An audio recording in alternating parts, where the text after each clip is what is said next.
नमस्कार दोस्तों, मैं अभिषेक शर्मा अपने इस YouTube चैनल पीपीसी लर्निंग में आप सभी का स्वागत करता हूं।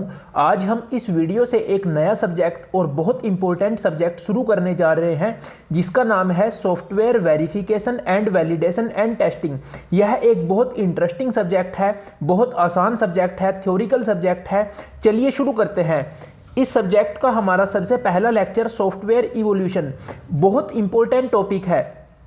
चलिए शुरू करते हैं। देखिए, ये एक बिल्कुल बेसिक सा डायग्राम है। आप सिर्फ इस डायग्राम को समझ लीजिए और सॉफ्टवेयर इवोल्यूशन को आप बहुत आसानी से समझ जाएंगे सिर्फ इस डायग्राम के माध्यम से। सबसे पहले तो आपको पता होना चाहिए सॉफ्टवेयर इवोल्यूशन का मतलब क्या होता है। अब देखिए, जो इवोल्यूशन है इसका मतलब क्या है? उन्नति, क्रमागत उन्नति यानी विकास। सॉफ्टवेयर का विकास कैसे हुआ, हमें ये पढ़ना है। चलिए देखते हैं। Ernest Tallo, a well-known writer in the field of artificial intelligence, compared the evolution of software technology to the growth of a tree। ये एक वेल नोन राइटर हैं। इन्होंने क्या किया है? इन्होंने जो सॉफ्टवेयर का विकास है, जो सॉफ्टवेयर टेक्नोलॉजी का इवोल्यूशन है, उसको एक ट्री की ग्रोथ से, कि जैसे एक पेड़ बढ़ता है उसकी ग्रोथ होती है, उससे कंपेयर किया है। अब देखिए वो क्यों किया है, कैसे किया है। Like a tree, the software evolution has had distinct phases or layers of growth। इन्होंने क्या कहा है कि जो सॉफ्टवेयर इवोल्यूशन है, जो सॉफ्टवेयर का विकास है, उसके अलग अलग फेजेस हैं, अलग अलग लेयर्स हैं। अब देखिए, हम इस डायग्राम के माध्यम से समझते हैं। जैसे हमने यहाँ पे 5 लेयर्स, 5 फेज दिखाए हैं। जैसे सबसे पहले 1.0, फिर मशीन लैंग्वेज, फिर असेंबली लैंग्वेज, फिर प्रोसीजर ओरिएंटेड और फिर ऑब्जेक्ट ओरिएंटेड प्रोग्रामिंग। आप इन सब के बारे बिल्कुल बेसिक से जानते हैं। मशीन लैंग्वेज क्या होती है, असेंबली लैंग्वेज क्या होती है, प्रोसीजर ओरिएंटेड और ऑब्जेक्ट ओरिएंटेड प्रोग्रामिंग, आप सभी इनके बारे बहुत अच्छे से जानते हैं। इस वीडियो में सिर्फ हम इसको एक डायग्राम के माध्यम से दर्शा रहे हैं। अब देखिए, मैं इनके बारे बिल्कुल बेसिक सी आपको एक बात बता देता हूँ कि जैसे सबसे पहले 1.0 की फॉर्म में यूज होता था, फिर मशीन लैंग्वेज आई, फिर असेंबली लैंग्वेज आई।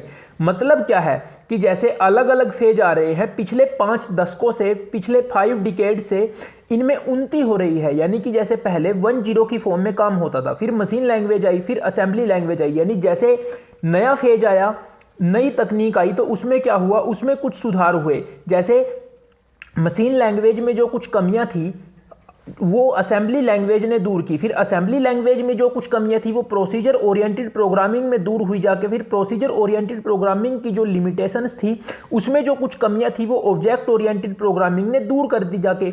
यानी जो नया फेज आ रहा है, जैसे मशीन लैंग्वेज के बाद असेंबली लैंग्वेज आई, तो ये इससे बेस्ट है। असेंबली लैंग्वेज से भी बेस्ट है प्रोसीजर ओरिएंटेड, और प्रोसीजर ओरिएंटेड से भी बेस्ट है ऑब्जेक्ट ओरिएंटेड प्रोग्रामिंग। तो हम इस डायग्राम के माध्यम से इनको समझ सकते हैं। यानी मशीन लैंग्वेज में जो कमियां थी वो असेंबली लैंग्वेज ने दूर की, फिर कुछ ना कुछ कमियां असेंबली लैंग्वेज में भी रह गई, वो प्रोसीजर ओरिएंटेड प्रोग्रामिंग ने दूर की। जो इसमें कुछ कमियां रह गई वो ऑब्जेक्ट ओरिएंटेड प्रोग्रामिंग ने दूर कर दी। These layers were built up one by one over the last 5 decades. यह बात मैंने आपको बता दी कि ये जो लेयर्स हैं ये एक एक करके बनती गई। यानी सॉफ्टवेयर का जो विकास है वो आराम आराम से हुआ।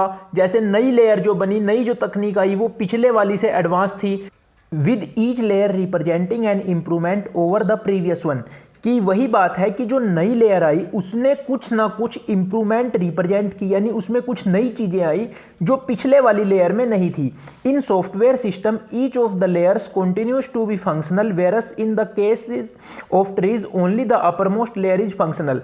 देखिए, मैंने यहाँ पे आपको क्या कहा कि आप इसको लर्न कीजिए। जो अर्नेस्ट टैलो एक वेल नोन राइटर है आर्टिफिशियल इंटेलिजेंस के, उन्होंने क्या किया था, उन्होंने जो सॉफ्टवेयर टेक्नोलॉजी का विकास है उसको एक ट्री की ग्रोथ से कंपेयर किया था। अब यहाँ पे डिफरेंस क्या है कि जो सॉफ्टवेयर सिस्टम है उसमें प्रत्येक लेयर है, जो उसमें प्रत्येक लेयर है वो कंटिन्यू काम करती है, यानी वो फंक्शनल है, वो काम करती रहती है। जबकि जो ट्री का अगर हम केस कंसीडर करें तो उसमें जो सिर्फ अपर लेयर है वो फंक्शनल है, लेकिन जो सॉफ्टवेयर सिस्टम है उसमें सारी की सारी लेयर्स काम करती रहती हैं।